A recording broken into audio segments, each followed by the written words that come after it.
yourselves in. You're too far away to see what's going on. Don't be shy. Make it form a circle and hold hands. You two Yeah, that's right. That's right. Oh, I'm right in the shot now. That's good. That's what we want, Chris, buddy. We want likes. We want views, buddy. That's gonna get them right there. All right. So this is the information we already have. So we know from our plans there, it's 56-inch total rise. So a 7-inch unit rise we came up with, right? And an 8 1/4 unit run. So when you're making this template, you want to make it bigger than what we need, because when you get into that winder thing, we got those longer runs. The rise is always the same, but the run gets longer where we start to wind around the corner. You want to run your jig long on the rise too, because when you're putting it together, it's nice to have that where you can put the wedges all the way in from the back side. So to start, of course your rise and your run are square to one another. So just go ahead and just draw, like take your square and draw that. This square's been dropped a lot of times. So we have, so the corner's round, that's what I'm getting at. So it's 8 1/4 run. What I'm drawing here is, this is gonna be top of tread, and this is gonna be front riser here. So our rise is 7 inches. So that's all we got so far. And so what we told you is we want to have our wedges at a 16:1 ratio. So at this point, there's various ways we could lay this out. But I'm going to show you what the easiest way to lay it out is. So I went ahead and prepared a tread. There's a 9 1/4 tread, which includes that 1-inch nose. So I'm going to actually put it right in place like this, because what we're doing, we're making a router jig, right? So this is the easiest way to make a nice straight jig for you. So I'm just going to lay the 1-inch nose on that right there. So it's going to stick out into space by that 1 inch. So I'm just going to put that there. And I got these pieces here that I prepared earlier. This is going to just go right along the top of that. And it doesn't really matter where it goes. It's running along here and it's running along up there. So that's just fine. So I've got this. I'm going to attempt to put it down. I'll just put a few in there just to hold it. I was worried there for a sec. But we're okay. So it's nice and square. Now I've lost my line there, my 8 1/4. It's only going to matter to me when I'm using it on my string, so that I can lay it all out. So you notice I put this is like a left-hand side, because we're going on the left-hand side. I could do it on the other side. You guys will be using OSB, and it's not as nice for your router to run on OSB. So if you let your router run on the pine, that's the way to go. Hey, Davey, could you grab me one of those router bits, please? So it's a top bearing router bit. So what we're going to cut out is exactly the size that it's going to cut out. So whatever we do is perfectly what.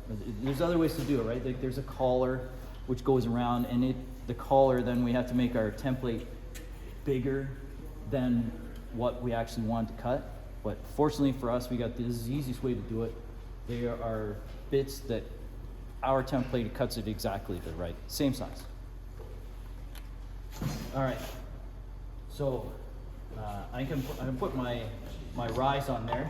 I have to pay attention to where my nose is going to go. So I cut this little piece here as a block for my nosing, which is the same as that.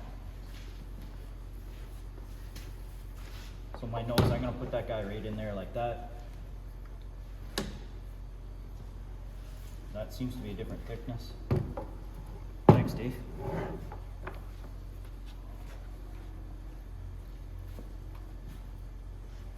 My thickness there was important because I don't want things. I don't want my router to get stuck on it.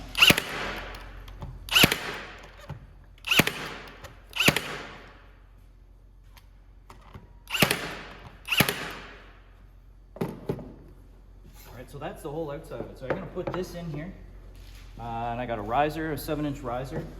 and that's going in there. So when you can see this, all this out here is what's going to be visible. Fortunately for our router bit, that guy is right in there.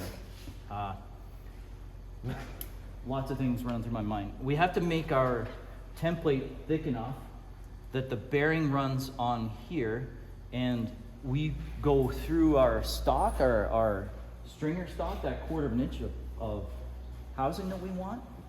So pay attention to that. You may have to plane this down, but I think with the length of these new ones that Dave's got us here, 7/16 and this 3/4, if you set the depth of that bearing in here deep enough, it'll be fine. It'll go in just that perfect 1/4 inch. So I don't think you have to plane anything down, but just check it over and make sure that that's what you need. So that's what I'm talking about, the bearing there. It's at the very top of it. I don't know if you can see it, but that's what guides it. And it's the same thickness as the cutters on that. So now the easiest way to do this is I cut wedges ahead of time. And I put my wedges in here. When you lay this out, if you wanted to lay it out, it's not square now, right? Because my wedges are on that. They're cut to that 16:1 ratio. You could just, without all this stuff, just lay it all out.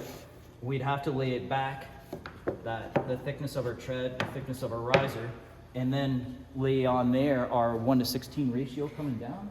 Does that make sense? But the easiest way to do it is I've got that. It is cut to our ratio, and everything's good. So when you're putting it in, though, you don't want to have that wedge jammed right to the front here, because when you're putting it together, that's what drives it flush up to the top edge. So you don't want it that tight. So if you lay it back maybe 1/4 inch or so, same on this side. And I've got these cut here to go inside.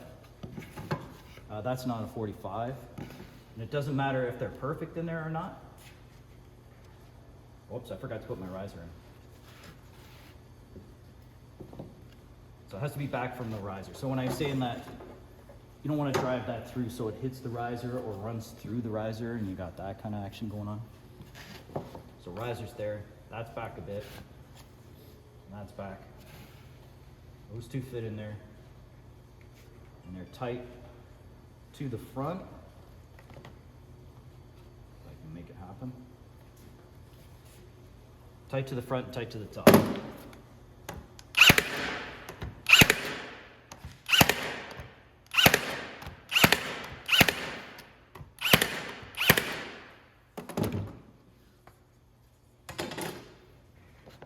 that all comes out. Then you take your router, set to its depth. You just plunge it in, route it out. Fortunately for us, with the nosing that we have, that roundover matches this bit just perfectly. So we got one router table set up over there, so you just go ahead and run your pieces through. You'll get that profile, and it'll match this perfect. If you had a unique nosing on that though, you take this, jam it in, wedge it,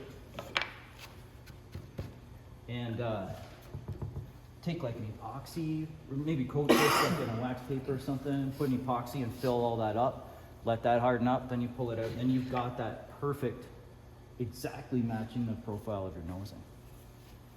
And run it long when you mortise it or route it out. Come out here like this. Doesn't matter exactly where you're at, but you want to have that space so you can put your wedge in. Plus, when we start turning around the corner there, we got those long runs on the winders. So that's it. It's pretty easy, and so we've seen it lots of guys. You can do it any way you want. You can plunge cut and use that as your template, but this is the best way to get a really nice straight line. And what really matters, you screw this part up, oh well, it's just where the wedge is, nobody's gonna see it. But up here, that's what shows, everything on the top side. And what you lay out on your stringer is what you set it right on that line, and then everything should work out nicely. You go to a place like Ortho Stair and Rail, they use a slight dovetail on their bit, and what it does is it gives us a nice little, when you drive that in, I don't even know how to show you, but the leading edge on the stringer is back beveled a bit. So they put it in, they wedge it tight so it pushes it right tight onto it. And it's just a little edge there rather than flat or the opposite direction. It's pretty cool. Ours are straight. You won't have any trouble making it look good. Any questions? That's your stair bit. Oh, there we go. Yeah. Pass it around. Can you show and tell? Yeah, there we There's go. one. There's another. So that There's one, what you get. so those guys there, that doesn't have a top bearing on it, right? No. So that one you'd have to use the collar on it, and that bushing is your guide, and you'd have to make your jig larger, appropriate for the size of the bushing on it. That's actually a good question for whatever reason. How much bigger do you make your jig based on the size of the bit and the bushing? So you have to think about that. I'd have to draw that one out to actually answer that question, but it's a good question that someone could ask. All right. That's all. Yeah, so you'll do yours out of OSB. I'll keep this one around there. You can take a look at it or whatever if you want. So yeah, the OSB is just not nice. If you accidentally laid it out the other way, this jig would work for the other side if it was housed on both sides. But having that bearing run on the OSB it's not ideal. It's fine, it's better on the pine. It's not 100%, don't jam the hell out of it, because pine's soft, right? Oh, I forgot to draw, I can see my little line right there for my run. To draw my rise on there. That's what we'll be lining up on your layout on the stringer. Cool. Kurt, you all right? Yeah, that's too bad. All right, awesome. What's the bushing? We have a bushing. We don't have one here. So bushing. Because we use those template bits. So inside this part of your router here, it's just a piece that's what those screws are for right there. Piece that goes in there, and it is just like a brass piece that fits around, and it sticks down, and it's open for the bit to go through, obviously. And then the bushing is just like is like a tube basically, and it just rubs against the side there, it rides on that. So it doesn't spin unlike this one. So pay attention to your bearings too, guys. This one's good. There's a little like a set screw on the top there. It takes an Allen key to tighten it. It's best. This chuck here, not a chuck. It's a collet. When you don't know what to call it, you call it a collet. It's a collet on the router. It's sticking up right on that, and it's touching on the collar that's holding the bearing in place. That's the best way to set it up, because they do tend to work themselves loose. There's a lot of vibration there. And if that thing goes on you and slides up, and you don't notice, then you're cutting your jig. It sucks. So just watch for that. It's a good call, Dave. All right. Break. Have fun with it. Hey, we do take a break today, don't we? Oh, I just want to break out of this. Break out of Huddle, the huddle. We could also. We can have a break. What time? Yeah, today we take a break. Yeah, it's a good time to have a break. Go. Kurt needs a coffee.